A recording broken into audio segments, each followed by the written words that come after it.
Buen día, queridos hermanos. Me da mucho gusto saludarles nuevamente y continuar con el estudio en el Evangelio de Marcos. En esta ocasión, en el capítulo 7, en los versículos del 1 al 13.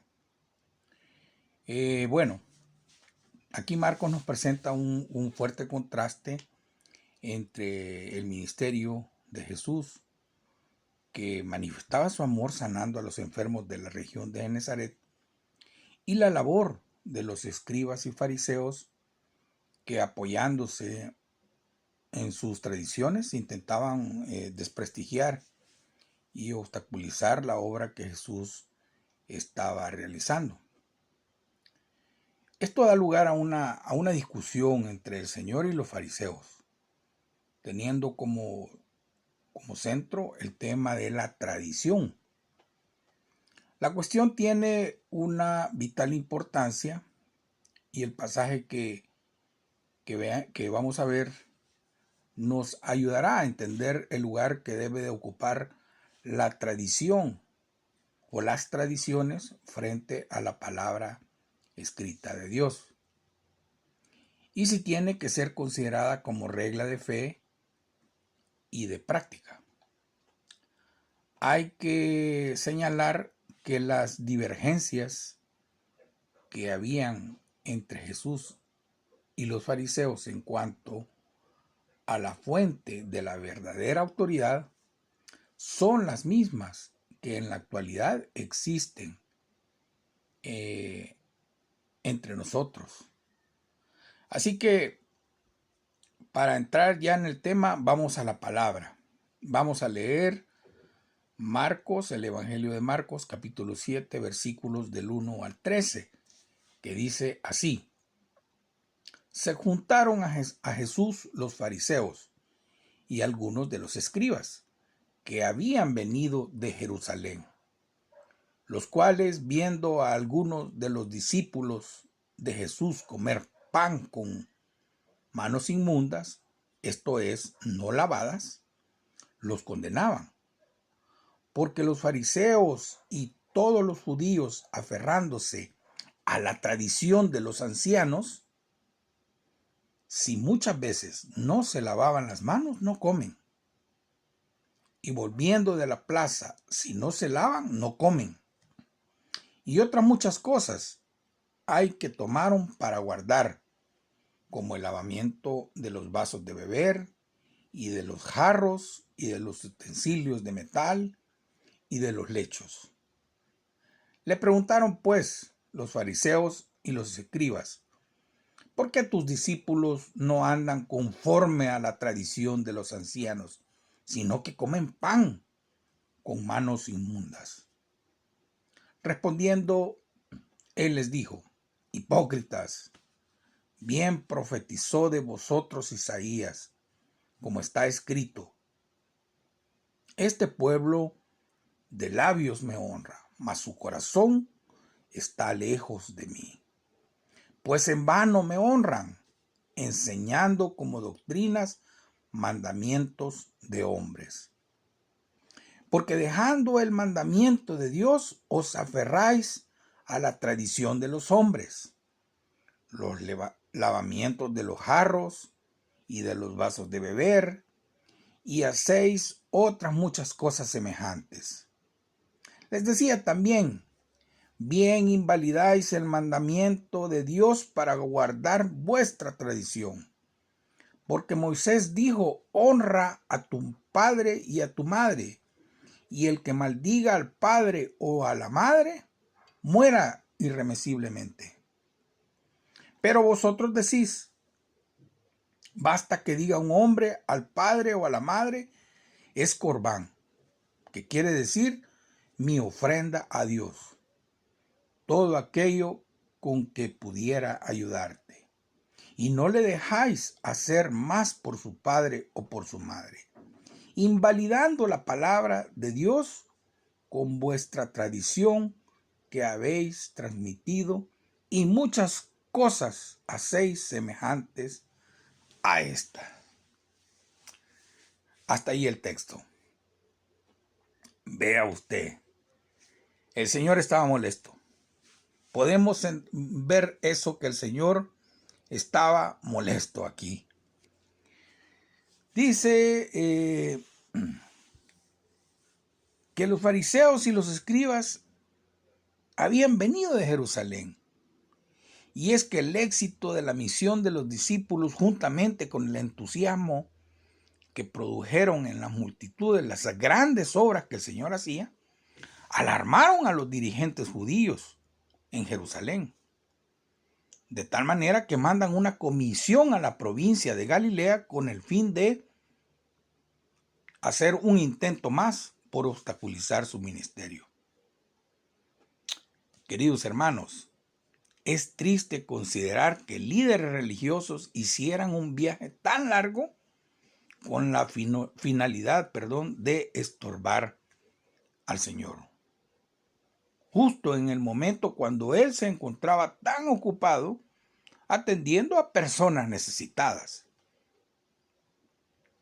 Pero como veremos a lo largo de esta reflexión, a ellos no les interesaba ni lo que predicaba Jesús, ni tampoco el bien de las personas.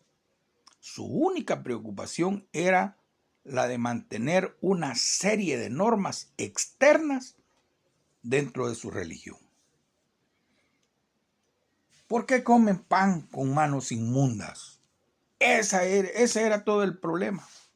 Cacharon a los discípulos comiendo pan sin lavarse las manos. Nadie dice que estaban sucias. El caso fue que no se habían lavado las manos. Este detalle fue visto por los fariseos y por los escribas que habían venido de Jerusalén. Inmediatamente comenzaron a condenarles. ¿Pero qué había de malo en todo eso? El evangelista Marcos explica este punto de las costumbres de los judíos relativas a los lavamientos ceremoniales, para que nosotros, y también los lectores de aquel tiempo, que serían gentiles, podamos entender el significado de este incidente. El problema no tenía nada que ver con la higiene, sino con una cuestión de ceremonias religiosas. Ceremonias. Sin embargo, aquí es necesario hacer algunas aclaraciones. Es cierto que bajo la ley de Moisés habían algunos casos que requerían de ciertos lavamientos, pero los judíos habían añadido por su cuenta otros y los imponían de manera obligatoria, como si fuesen preceptos divinos. A eso era lo que ellos le llamaban tradición de los ancianos, lo que se iba pasando de una generación a otra. Además, en su afán por cumplir minuciosamente con estos lavamientos externos, habían olvidado el verdadero propósito con el que Dios había dado aquellas leyes ceremoniales. No era más que simbolizar la necesidad de una limpieza interna. Ese era el objetivo. En los tiempos de Jesús, los judíos habían endurecido las exigencias de una obediencia inflexible y escrupulosa a estas tradiciones. Se habían convertido en un distintivo del judío piadoso. Por esta razón, cuando ven a los discípulos que estaban comiendo el pan sin haberse lavado las manos, de la manera en que ellos habían establecido, comenzaron a señalarlos y a condenarlos. Algunos estudiosos explican la forma de lavarse las manos conforme a la tradición. La verdad es que puede que no estuviesen limpias, ni siquiera desde el punto de vista higiénico, pero lo estarían desde el punto de vista ceremonial. Es decir, que habría sido considerada aceptable a Dios, habiendo prestado una estricta atención al ritual de limpieza prescrito y pudiendo así comer de manera apropiada. Por lo que debemos suponer que cuando los fariseos vinieron a los discípulos o vieron a los discípulos comer sin haberse lavado ceremonialmente, vieron la ocasión ideal para enfrentarse con Jesús, estando convencidos de que inmediatamente recibirían el apoyo del pueblo. Pero el Señor ve con claridad que su religiosidad y aparente piedad les servían para esconder un corazón malo y perverso.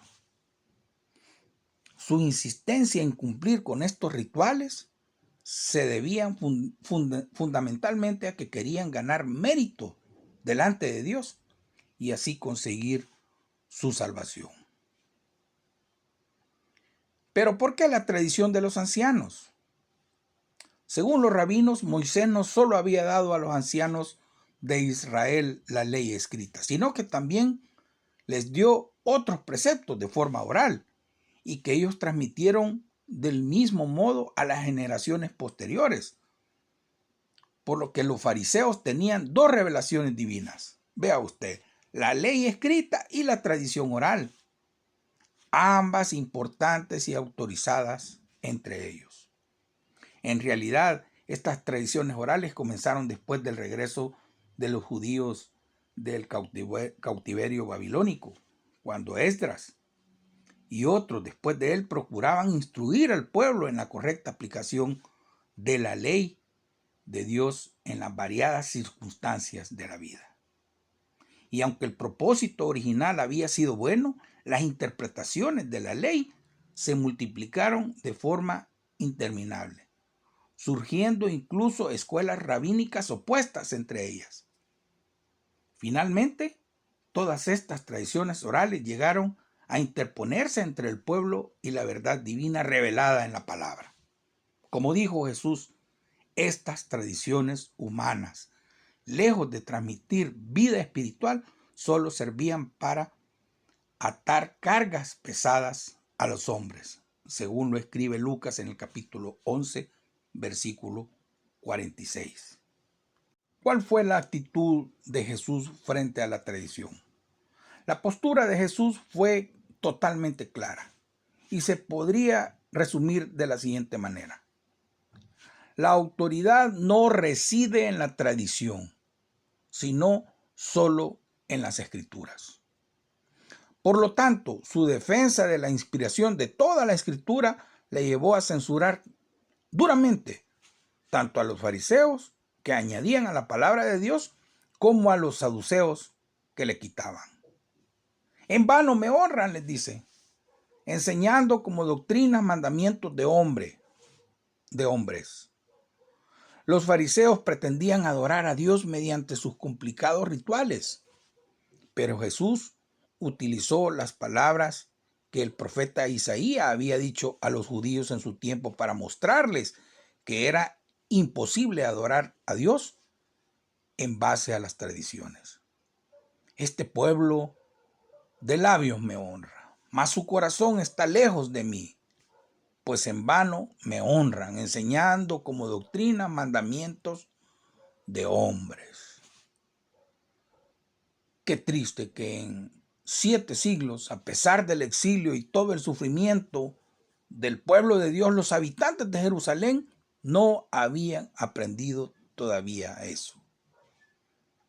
El problema seguía siendo el mismo. En lugar de conocer la palabra de Dios como la única autoridad en todas las cuestiones de fe y conducta, esquivaban las claras demandas de la Escritura con sus propias tradiciones humanas. Por lo tanto, su culto a Dios era superficial, de labios, mas no de corazón. Una adoración que no surge de un auténtico conocimiento de Dios a través de su palabra no puede ser auténtica, hermanos. No puede ser una auténtica adoración. En realidad, lejos de honrar al Señor, el ritualismo solo sirve para gloriarnos a nosotros mismos delante de los demás. La actitud es peligrosa.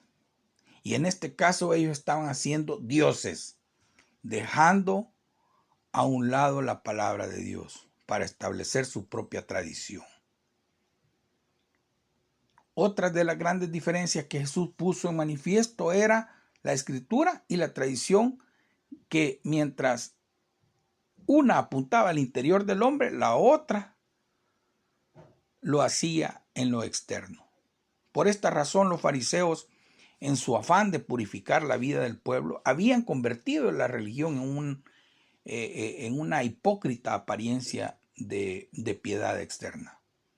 Mostraban su cuidado en lavar lo externo, que no les quedaba tiempo para cuidar su interior. Creían que cumpliendo con la forma externa prescrita por los fariseos, se encontrarían justificados ante Dios.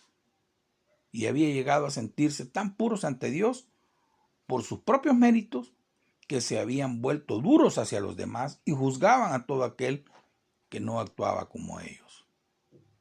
En estas condiciones, Dios no acepta la adoración, no puede aceptar su adoración. Habían olvidado algo fundamental, y es que cuando se trata de adorar al Señor, debe de ser con el corazón, que es lo que Él mira principalmente. Es evidente que Jesús se sentía profundamente dolido cuando veía cómo los dirigentes estaban desviando al pueblo de la auténtica verdad de Dios. ¿Cómo no iba a sentirse indignado el Señor cuando veía el extremo cuidado con el que guardaban los mandamientos de los hombres, dice, y a la vez que descuidaban los verdaderos mandamientos de Dios? Era necesario desenmascarar ante el pueblo todo lo que se escondía detrás de su apariencia de bondad y ortodoxia. Por lo que Jesús se muestra realmente duro y les dice: hipócritas, falsos. Mire qué palabra. Otra forma en la que Jesús se refiere a la tradición de los ancianos la podemos ver con claridad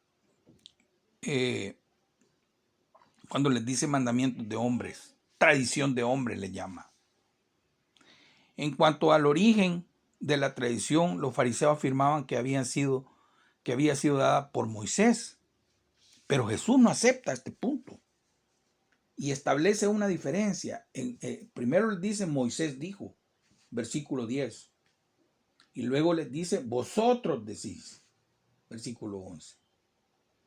Vemos pues que la escritura es obligatoria, la tradición es optativa.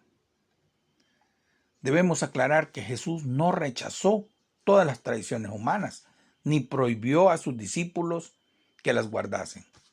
Simplemente puso las cosas en su debido orden, relegando la tradición a un lugar secundario y optativo, siempre que no fuese contrario a la Escritura.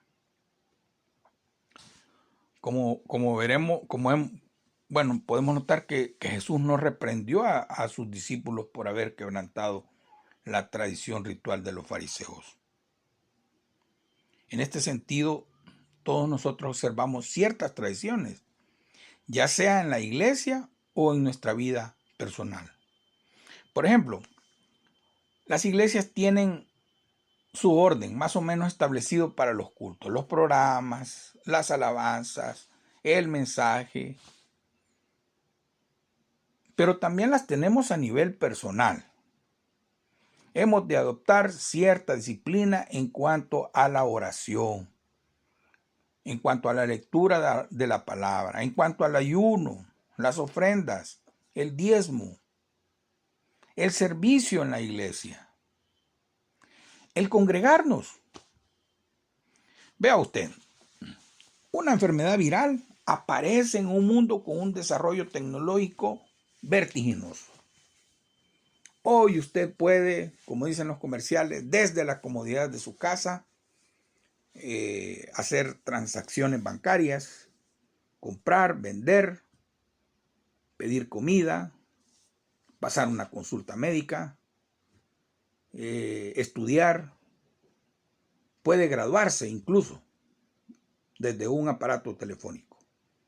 Usted puede hacer cualquier cosa, comunicarse, ver en el instante. Usted sabe lo que está pasando al otro lado del mundo.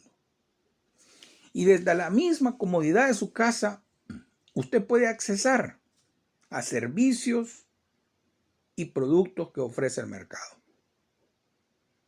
Ojo, también usted puede ingresar a un culto de su iglesia. Y desde la comodidad de su casa volver esto una costumbre. Lo dejo ahí para que usted piense. La escritura es suprema, hermanos. La tradición es subordinada. Jesús explicó que cuando una tradición entra en conflicto con la escritura, debe de ser rechazada con firmeza. Para demostrar este principio, Jesús cita el caso del Corbán. Para Jesús el caso estaba bien claro. Moisés había dejado un mandamiento y una advertencia precisa. Honra a tu padre y a tu madre. Y el que maldijere a su padre o a su madre morirá. Vemos, pues, que la tradición de los fariseos permitía deshonrar a sus padres. Y Jesús se los hace ver. Jesús estaría radicalmente en contra. Nuestro deber radica en guardar la palabra de Dios, queridos hermanos. Aunque para hacerlo sea necesario invalidar nuestras propias tradiciones y al mismo tiempo juzgar cualquier tradición a la luz de las Escrituras y nunca al revés. Al llegar a este punto y para ir concluyendo, generalmente nosotros vemos a otras sectas o religiones que muchas de ellas aceptan la inspiración y autoridad de la Biblia. Por ejemplo, el catolicismo cree que sus tradiciones son tan inspiradas como la misma Escritura. Sí, hay mucho que hablar de todo esto y comentar, pero ese no es el caso hoy por hoy. Nosotros somos expertos, hermanos, en ver y señalar al otro, como decía el pastor ayer, vemos al otro hermano, hermana, cómo se comporta y nos descuidamos de nosotros mismos. La lección de hoy, hermanos, cuidémonos de no caer en la trampa de la tradición. Que la palabra de Dios, la Biblia, sea nuestra única autoridad en cuestiones de fe y conducta. Que el Señor les bendiga y nos escuchamos el próximo lunes, si Él nos lo permite.